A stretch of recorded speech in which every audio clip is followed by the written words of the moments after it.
Hey, Jackie K here. Today I'm finally going to cover something that I've been putting on the back burner for a really long time. My Kingdom Cup battle. For those of you who don't know, Kingdom Cup was part of the Silph League, a monthly tournament run by probably the biggest, most prominent fan community for Pokemon Go. So big in the matter of fact that they actually do work right with Pokemon Go for certain things. Not this PvP tournament, but they do have some communications with Niantic, the creators of Pokemon Go. So, to find a parallel to other metas, it's like the Smogon of Pokemon Go, but the more you look into it, the deeper that Silph League goes. Maybe in some senses I argue goes even deeper than Smogon does, but that's not the reason I'm here to talk to you today. I did some battling in Pokemon Go in a competitive sense, and I'm here to showcase it here today. Now mind you, this is my first Silph League tournament, so while I have some preparation under my belt that allows me to do better than the typical new player, I do admit that there's still a lot, I have a long way to go, and my team could use some improvement. Didn't quite get everyone up as close to that 1500 CP benchmark as I would have liked, but I made do with what I had. Personally, I think I did pretty good, considering my team is lacking probably the most meta-relevant Pokemon for the Kingdom Cup, aka Lucario. Speaking of which, before we actually go into battles, why don't I go over my team a bit? A lot of it was just revolving around Pokemon I could find that were right around that level, but I do have a special shoutouts in mind. First of all, I like to shout out my Flygon. It's actually a Flygon I evolved way before PvP was even a thing, but I kept around because Flygon was one of those Pokemon I liked. It just so happened to be right around that CP range though, so I messed around with it a bit, just getting some different moves on it, and it's PvP ready. We have Charizard, which is in a similar situation. I had it from Community Day back when, I think when we had that revisit at Community Day, way back in December. Blaziken because I didn't have a fighting type and, well, getting peer reviews on my team, I was recommended that I needed a fighting type of some sort, and because I didn't have Lucario, Blaziken was the next one to fit the bill. It is pretty low CP, but that was because at the time I was raising it, the calculations I was running put it at like right around the 1498 to 1501 CP, and guess what CP range it fell under as I was powering it up? The 1501, so I was unfortunately stuck not powering it up beyond the 1464 because I would have gone over if I went anymore. Also have the Skarmory, which just so happened to be 1500 on the top. I was tempted to use an Alolan Exeggutor that's 1500. However, having a grass subtype I just don't think would have done too well. And I don't think the perks of having a grass type move on my team outweighed all the cons of having a Alolan Exeggutor. Especially the cons of a meta that's so revolving around fire types. Though that reminds me, I haven't really talked about Kingdom Cup's rule set, have I? I'll save that for when we actually get past the team building though, cause we're gonna have a lot of time to talk. I'll admit, it's been a long time since I've had these battles, so I don't remember all the details of exactly how they went, so I feel like this commentary is gonna be a lot more freeform than the previous couple Pokemon Go battles I've had for you guys. Hopefully you don't mind that though. See, after Skarmory, I saved the best for last. One, I had this shiny Piloswine. The Swinub was going to evolve and power up to exactly 1499, which I thought was perfect. So I used that as an excuse to have a gold Piloswine on my team. Plus I fought some extra ground type moves, along with ice moves if I felt it was needed, would help round out my team. And last but not least, the glorious anchor that is my Bastiodon. I just so happened to get a lucky Shieldon in the trade. I was really excited to use it. Unfortunately, I did not have enough candies to power it all the way up to the 1500 range that I would have liked it to be in. But I did manage to get enough candies for walking it to teach it a second move. Maybe not, after getting some rare candies involved to make that magic happen as well. So my team could have probably been a little bit better if I was able to power up my Bastiodon a bit more, but didn't want to invest too much of my resources into a battle that I'd be pretty much doing one time. Now, with all that out of the way, let's begin. Before I forget, though, with the way the Silph League works, every month there's a different theme, and they usually revolve around like 3 to 5 types. For Kingdom Cup, the types were Ice, Steel, Fire, and Dragon. As long as your Pokemon had one of these 4 types, you can use them in the league. For example, I'm able to use Piloswine because it's an Ice Ground type, therefore it meets the Ice requirement of the league. People are getting away with using Lucario because it's a Steel type. And each league, each month, has its own set of Pokemon types that you're able to use for the particular meta. Right here and now, we're gonna really see the showcase of just how good Bastiodon is. Frickin' took that Heavy Slam like a champ, even though it's pretty much neutral to it. And I think part of what makes Bastiodon just so good is based on how CP works in Pokemon Go.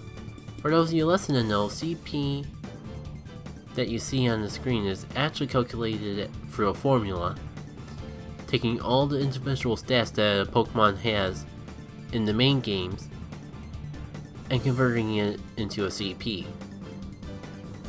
Now in Pokemon Go, the CP actually heavily favors the attack stat, so the higher your attack, the higher your CP. However, the health and defense stats exist outside of CP. So what this means is that a bulky wall, like Bastiodon, can get powered up and get a lot more defense and health before it reaches the same CP as a glass cannon would reach. So a Bastiodon and a Charizard can have the same CP of 1500, but the Bastiodon would have a lot more health and defense, being able to take a lot more hits than the Charizard could, while still being relatively similar in power. And you may have gotten a taste of just what makes Lucario so good, but if not, don't worry, there'll be more examples of Lucario to come. But next time we see a Lucario in battle, keep in mind that power-up punch. More so a battle when we start fresh against a Lucario, because this Lucario's not really even going to get a chance to power up again because of its super effectiveness against my Bastiodon. Honestly, Lucario pretty much just makes Bastiodon melt, thanks to Bastiodon Rock and Steel type both being weak to fighting type moves. Onwards to round 2 of this match. So, time for round 2. Maybe we'll get to showcase exactly why Lucario's so good this time. I'm going to be leading off my Flygon, my opponent leads off with Steelix. Not too bad, just my Flygon can just do quick work on it with the Mud Shot and Earthquake combo. And I actually go for Dragon Claw though, because it takes less energy to use, so I'm hoping to bait out some of his shields. And as you can see, that's working to my advantage, so I already have an advantage on my opponent here, just because of the shield. And I could go for another Dragon Claw, but honestly I don't want to mess around with that Lucario. If he doesn't block it... Did that do no damage without him shielding? Let me double check to see how many shields he has left. Okay, he did shield it, it just didn't show up right. And honestly that did catch me off guard. I'll admit, when doing the match, that threw me off guard and I wasn't sure what to do out of it, but... He has no shield and he has no Lucario, which means my Bastiodon is pretty much free to terrorize the rest of his team. And he has no shields and I have both of mine, so I can pretty much protect my Bastiodon from anything that's the remote bit devastating. Hindsight, I probably wasn't even necessary because both of Bastiodon's types resist the Altaria. The Sky Attack is a fairly powerful move, and I hit the shields to spare, so why not was my mindset. In addition, I probably could have got away with Dragon Clawing again, predicting the shield from Lucario. If I did that, I would have probably got a little bit more life out of my Flygon, but that's okay. I do have Flamethrower on my Bastiodon, so I'm not too worried about the Steelix. I'll admit, if I didn't have Flamethrower, that might have been a problem. And if I didn't have more shields to work with, it may also still be a problem, because this Steelix probably has Earthquake. And my Flamethrowers don't do that much damage. But it's all good. I do still have my Blaziken in the back, and it's pretty much a pretty perfect counter to the Steelix. And I get a good opportunity to showcase Bastiodon's greatest weakness. If it's a ground move or a fighting move, it will die. Pretty much instantaneously because of the double weakness to those two types. Which is part of the reason why Lucario is so devastating, but the other part of the reason is Power Up Punch. I'm pretty sure this is not the last time we see Lucario, so I'll be sure to showcase it. Hopefully for real this time, the next time we face up against one. So, final round of the first match. I will be leading off with my Flygon again, and I'll admit I'm worried if I'm becoming a bit too predictable with this lead, but Flygon just works so good. It has a really quick charge move for shield killing. And having a Dragon move and a ground type move is pretty useful for the Kingdom Cup meta. I unfortunately make the mistake of thinking that I could outlast an Altaria, even though I'm pretty sure that most of the simplified guides for PvP recommend using Altaria against Flygon specifically. I guess I was hoping to try to bait him out with some shields because the Dragon Claws were inevitable, but I guess Altaria was so bulky that getting rid of my lead was more than worth it for him. So this leaves me in a bit of a predicament because I'm down a Pokemon, so I gotta really conserve my shields if I want to have the advantage. Thankfully I realized after the fact just how good Bastiodon was, and I think he realized the same thing because he brought Lucario right in. Yeah, it's not looking too good for me. I pretty much have to shield, even though Power Up Punch is still going to get its main side effect. In addition to being a pretty decent fighting type move, every time Lucario does Power Up Punch, his attack will actually go up, so even his quick move will do more damage. Even if I shield a Power Up Punch, I'm not really getting rid of the most devastating part of the move. So I may be avoiding the charge move damage, but I'm still taking a devastating amount from the other attacks. I guess I'm going for a last ditch effort to try to bait out his last shield, which I am successfully able to do. So now I can just focus on trying to get the power needed to take out Lucario. Unfortunately, that wasn't quite the case. And dang it. Can't even finish it off. That's pretty much the devastating power of Lucario in a nutshell. You leave it unchecked, even if you're protecting against its attacks, the power-up punches will still wreck your team. So I'm going into match 2, 0-1. Can I possibly turn things around? Honestly, this is at least looking like a good matchup for me. My ground-type Flygon is going to make good work of the Blaziken. If I can bait a couple of his shields out in the process, that would be even better. One thing I haven't mentioned about the Sylph League yet, as it stands, they are currently formatted in what's called the Swiss Army. Is that called Swiss style or Swiss Army knife style of fighting? Same thing in the end of the day. So basically, it's a combination between elimination style brackets and round robin, for those of you familiar with those tournament types. So it's point based, there's no elimination, but when you lose, when you win, you fight someone with the same number of wins as you. When you lose, you fight someone with the same number of wins and losses as you. So I suffered a little bit of whiplash between players at different skill levels due to this system. I do gotta admit though, that side shot on Lowen Ninetales, really creative move.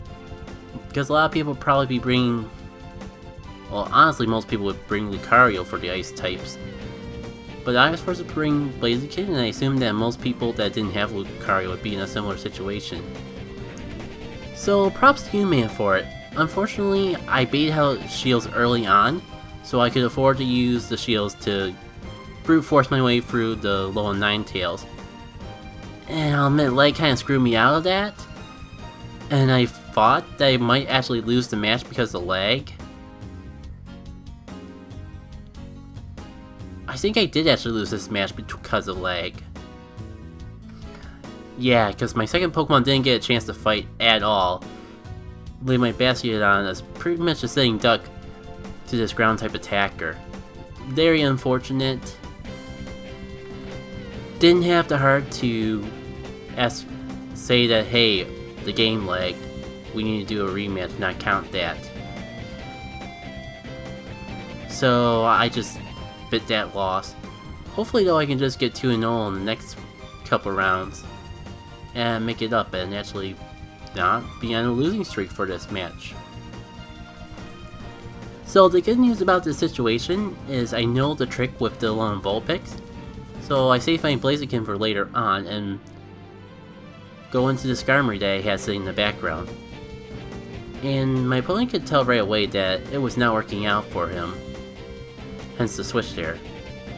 Obviously the shielding against Brave Bird was obvious, but both my charge moves power up at about the same rate, so I didn't really have any option. Plus, why would I want to risk it? Thankfully, the Skarmory is able to make quick work of the Blaziken, putting me at a bit of an advantage. And while I could probably swap out Skarmory and bring it back in for later, I think baiting out his last shield was probably worth it. I still have two other Pokemon on the field, honestly both of them even more adept to fight against things than... Wow, I was really cocky right there. I was gonna say I have two other Pokemon able to fight. I guess I got just so overconfident that I was going to win because I was in the lead. Hopefully I don't waste a second shield when this Skarmory is about to go down anyways. He's just crunching away anyways, which is pretty much the equivalent of me using Dragon Claw on Flygon. Speaking of Flygon, it's not too worried about the Steelix, and he knows it, so he's going to bring out the Ninetales. Both Fairy and Ice are bad things for my Flygon to be facing against. Ice even more so. But I decided to try to stick it through anyways because my Earthquake is just about ready to go.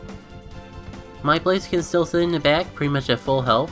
I can handle both these Pokemon, so I was hoping to at least take out the one, bring it down to this 1-on-1 match. Speaking of unfortunate timing though, I was going to go straight for the Dragon Claw as soon as he came out to get a last ditch effort. But he managed to get his Crunch out first, and I'm not sure if it's because of lag or because he saved the charge move for later on, but thankfully, Blaziken doesn't even need a charge move to finish off the Steelix, and I'm starting to turn this momentum train around in my favor. Onwards to round 3, where hopefully we can pull things through. So for the third and final round of this match, I'm going to lead off with my tried and true Flygon once more, and my opponent's going to counteract with the Alolan Ninetales. With how predictable that was, maybe it was a bad thing to pretty much give my opponent the lead advantage, but I'm okay with it because I can switch to my Bastiodon here. And judging from the Pokemon that I've been seeing from this guy, Bastiodon pretty much walls everything that he can throw out at me. And I don't even have to use my shields to resist the attacks from his Alolan Ninetales. Well, I guess there is one thing. And it's really unfortunate timing that I go for the Flamethrower. Granted, honestly, like, this Blaziken can resist both my moves, so I should have realized this. And this could have easily cost me the match. But thankfully for me, my opponent didn't switch over to Blaziken a lot sooner. So I was able to whittle down both the Blaziken and the Ninetales quite a bit before getting taken out. I can afford to use a shield now to protect myself from the Brave Bird, and just finish off the Blaziken without using up any energy from my charge moves. Speaking of things I should be thankful for, that Alolan Dugtrio having the Steel type really worked to my advantage because I was able to just whittle away the Alolan Dugtrio without even using my charge moves, giving me plenty of room to actually use charge moves against the Alolan Ninetales to finish it off. Didn't even have to worry about that Side Shock because I had one shield left over to protect me from the attack and counteract with my own attack. So thanks to that, I was able to snag a victory even though that leg kinda screwed me out of that first round. Onwards to that third match, and we'll see just how much leg plays into effect. Hopefully not at all. Match 3, round 1 of the Kingdom Cup. Gonna go with my tried and true setup of leading off with Flygon, because 1, ground does have a bit of utility against quite a few Pokemon, and 2, Dragon Claw is always great to lead off with because you may bait people out of their shields, and the earlier that you can have more shields than your opponent, the better off you are. So this may not be the best Pokemon used against the Charizard, but it is the best out of what I got, so I'm gonna stick in here, try to do as much as I can. Hopefully bait out a Dragon Claw or two, but this is an odd number match. My opponent's smarter than that. Much smarter than that. And with that healthy amount of damage done right away, it's honestly not even worth swapping my Flygon out and trying to save it for later. So in that exchange, I end up being the one being played. Because I feel like I have to use my shield here because I want to get use of my Flygon in some shape or form to at least do a massive amount of damage. And thankfully my strategy of reverse baiting him to take the hit expecting a Dragon Claw did work to my advantage, but considering that it cost me a shield to do so, that may not have been for the best. And I made a horrible mistake of clicking on my Bastiodon instead of my Blaziken. I pretty much have to shield here because my Blaziken's going to be the only hope to take out this Lucario, and with my Bastiodon being the only thing left, if I let this Lucario run around, I am out of luck. So he may be down to his last Pokemon, but I'm out of shields, so as far as I'm concerned, it's an even setup. It's all going to come down to my Bastiodon. Thankfully, I'm at least at the advantage on this exchange. I have more health, I resist the attacks that the Altaria can throw out at me, but I don't have any shields, and he still does. So this is relatively worrying. In hindsight, this may not seem like the smart play because it's part Dragon, so it'll resist the attacks, but I was able to bait out the shield, which is honestly all I could hope for. Honestly, my charge moves are kind of meaningless because I have the Rock type quick move, so that's what I'm really banking on to do enough damage to take out this Altaria. And thankfully, I was able to accomplish that. I think some people when doing PvP double down on one type for their fast and charge move and save their second charge move for coverage. But I guess for the sake of saving TMs, I decided just to go for one of each type. And honestly that worked to my advantage because Bastiodon's pretty good, so I wanted to have the advantage against as many Pokemon as possible. Even though the quick move may not be as powerful as the charge move, it still has its own advantages due to the fact that you can't shield out a quick move. I decided to go into my Charizard right away for this round because I did want to save my Flygon. I knew that it would not be able to take attacks from Altaria too well, and yet my Charizard still had the Dragon Claw, so I could possibly bait out some of his shields. And if not, the Dragon move would still be super effective damage, which could be pretty useful in and of itself. Unfortunately, I kind of got baited out of a shield myself, but at least I still have one left and my opponent has none left. Though as far as I know, he could still have his Lucario in the back pocket, which would not be good for me because that Charizard is probably one of my better bets against Lucario. Flygon does some work against Lucario too, but it still things I gotta be cautious about. The fact that he hasn't brought it out yet though, when it's a hard counter against my Bastiodon, is both alleviating and concerning. Because on one hand, the alleviating part is obvious, but what could he possibly be saving it for? Like wearing down my Bastiodon to the point where it can just take it out like that? I guess so. But unfortunately, I'm the one that really got baited, because now the only thing I have left to take care of that Lucario is pretty much worn out. So my Bastiodon not only has to take out this Lapras here, but it also has to take out the Lucario, which is not something that a Lucario can really do. I do have a shield. Oh, who am I kidding? I'm basically dead already. So that's going to be the end of round 2. Yeah, am I even going to at least have the luxury of taking out the Lapras? Yes sirree, but I can tell you this Lucario is just going to blow. Not even that. And it's already down. So we're down to our final match. One-on-one. Actually, I'm wondering if this was the one match where that first match kind of lagged out. Because I do recall one of the matches I've had on an odd numbered match, I did end up only winning by lag, and I did ask him if he wanted to redo it, but he said no. But then I guess he was a competent enough player that wasn't really an issue for him, especially since he baited out my switch to pretty much KO my Bastiodon, my star player, right off the bat. Man, in hindsight, I got played like the frickin' fiddle. I do have flamethrowers, but all that's really gonna do is wear out his shields, possibly. So I'm already at a huge disadvantage. This Lucario is gonna get another power-up punch.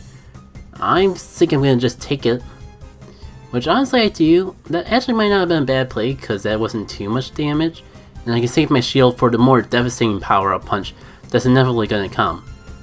So at this point I go for the Dragon Claw, hoping to bait out a shield. I was hoping to at least take out the Lucario if he didn't go for the shield, but I forgot that frickin' Dragon types resist Steel and Lucario's part Steel. So this honestly could have worked out a lot better for me. So he's got 2, I got 1, just this Gardener that honestly I'm only using because it's a perfect 1500. Which the more I learn about PvP, the more I learn that just hitting the 1500 CP mark exactly doesn't guarantee it's the best that Pokemon can do, and that's kind of the breaking point for me. Like, I can get behind the fact of like having lower IVs so you get closer to that 1500 mark without shooting over. But when you start getting to the fact that like I have to have a very specific IV set in order to power up a couple times, that's when I'm like, nope, I'm not going that far down the rabbit hole. Anyways, that match was so intense, I didn't even talk about Melmetal at all. Which is fine, because I forgot to record the matches for this final round I had, or the recorded rounds for this final round I had, minus one you're seeing right now. And I think the match is basic enough that I got some time to sneak in the meta relevance of Melmetal here. It is a pure steel type, but it does have some stats of a mythical Pokemon, but it can fall under the 1500 range. I think a lot of people actually use it on their teams though because of its diverse moveset. The fact that it can do Thunder Shocks for its quick moves, Rock Slide for its charge moves, it's got a good assortment of moves. So if you don't have enough steel types already, Melmetal isn't a bad choice, especially considering out of all the legendary Pokemon in the game, it's probably the easiest to get candy for without stocking up in the rare candies. Assuming you at least have a copy of Let's Go Pikachu or Eevee handy, and just keep catching Meltons every time that mystery box is ready to renew. I've considered using Melmetal in these tournaments myself, but that Stardust cost to teach it a second move is still real. It's just a huge ouch to my wallet. And I say wallet both figuratively within the game and literally, because depending on how you play, Stardust can be tied to your real life money if you actually like buy star pieces and all that. But that's a discussion I should probably save for like an editorial of a podcast. My point being though is just like Stardust cost is real. The fact that the raid meta and PvP meta are drastically different, you have to use the same form of currency, and the fact that the in-game currency can be tied to your real life money kinda is a big wall to me in PvP, if I'm gonna be honest. Without going too into the topic I want to talk about later, I do want to at least say a big difference between the meta of main series games and Pokemon Go PvP is that Pokemon Go PvP is a lot more tied to real life resources in comparison to the main series games. Don't want to get too into it, do want to save some things for the editorial, but I did want to at least save that much so I can leave you guys with some food for thought. And that's it, that was my first Kingdom Cup. Won 2 matches, lost 2 matches, pretty much balanced out in the average. Not too bad for my first ever PvP match. And I know this is super late. Hopefully if I do more of these in the future, there won't be as much of a delay. I am planning on taking on the Rainbow Cup later on this month. So if I do anything there, I'll probably share them with you guys.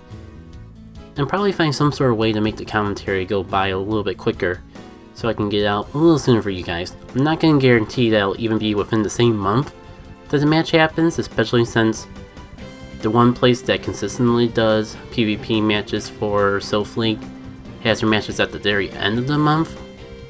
But if you guys like what you see here, I definitely wouldn't mind doing more of it. I'll probably do at least a couple more of these types of videos either way. But with all that said, thank you all for tuning in, and hope to see you all for the next one. Take care.